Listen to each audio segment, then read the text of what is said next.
What's up mga brothers on the wheels? Today's episode, sisilipin natin yung isasabak na motorsiklo ng FKM para sa Boss Ironman's 2024 Challenge dito sa Luzon, Leg. Okay, so dalawang palko nito mga brothers on the wheel ang ipapasok nila o in-entry ng FKM. And this is the first time na papasok ang company sa endurance challenge na ito.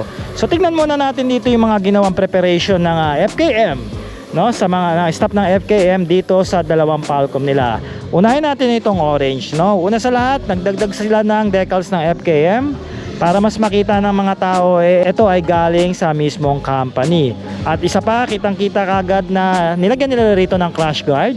And hopefully maybe someday na maging available ito para makapag-purchase ang mga owner ng Falcom 400 sa ganitong klaseng crash guard para malagyan din nila ng auxiliary light. So etong auxiliary light for LEDs ito, I think napakalakas nito pagka ginamit na nila, kabilaan yan, left and right. And then naglagay sila rito ng bagong spark plug, bagong change oil yung motor, bagong gulong din. Ayan. Ito hindi na nila nilagyan ng top box kasi meron sila ritong tatlo na top box. I think sapat na ito para sa mga gamit for the two riders. Alright. Tapos meron sila ritong cellphone holder for navigation. Okay. So ano pa ba yung mga ina nila?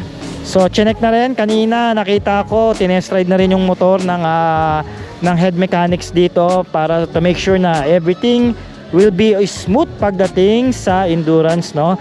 And syempre hintayin nyo ako dyan mga brothers dahil magkakaroon tayo ng vlog coverage ng FKM dyan sa Subic Base sa Boss Ironman 2024 Challenge. Alright, ito yung pangalawang bikes, no. Tapos ay dun sa orange, ito yung dark silver na kulay.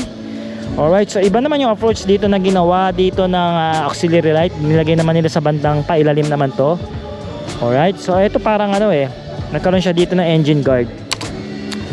Okay, and then what I like dito, meron siyang tatlong solid na box, no. Ayan, no. So ito, marami na ka na malalagay dito. Siguro gamit mo, mga inumin, no, mga kapote kung sakaling uulan, no. So meron ka na ritong no, tools. Yan, sapat na ito para sa dalawang rider na sasama. Okay, so ito ganun din yung ginawang setup mga brothers. Bagong spark plug, bagong change oil, no. Inayos na rin yung kadena, bagong gulong pinalitan na rin nila. And then nakapag practice ride na rin yung dalawang hinete natin. Papakilala ko sa inyo yan pagka punta natin sa Subic Bay. So far ito muna yung pinakita ko sa inyo, yung dalawang motorsiklo na gagamitin nila. Alright,